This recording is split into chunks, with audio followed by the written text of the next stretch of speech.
Hello everyone, welcome to our new series A to Z Outing Ideas in Kolkata in the first letter A for Alipur Jail Museum.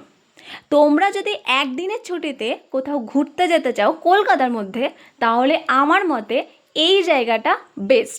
কারণ British ভারতে নির্মিত কলকাতার সব থেকে পুরনো যদি কোনো সংশোধনাগার থাকে সেটি হচ্ছে এই আলিপুর সেন্ট্রাল জেল, যা তৈরি হয়েছিল আজ থেকে প্রায় 117 বছর আগে। কিন্তু 2019 সালে জেলটি বন্ধ করে দেওয়া হয়েছিল এবং স্বাধীনতা সংগ্রামীদের স্মৃতি রক্ষার জন্য এই জেলটি মিউজিয়ামে পরিণত করা হয়েছিল। এখন এটি একটি সর্বসাধারণের জন্য তৈরি করা হয়েছে। এখানে গিয়ে দেখতে পাবে ফাঁসির মঞ্চ থেকে শুরু করে প্রত্যেকটা বন্দীদের জীবনদশা, তারা কিভাবে দিন কাটাতো, তাদের উপর ব্রিটিশরা কিভাবে অত্যাচার করত, ব্রিটিশ সরকার তাদের নির্যাতন করত, সমস্ত কিছু এখানে তোমরা লাইভ দেখতে পাবে।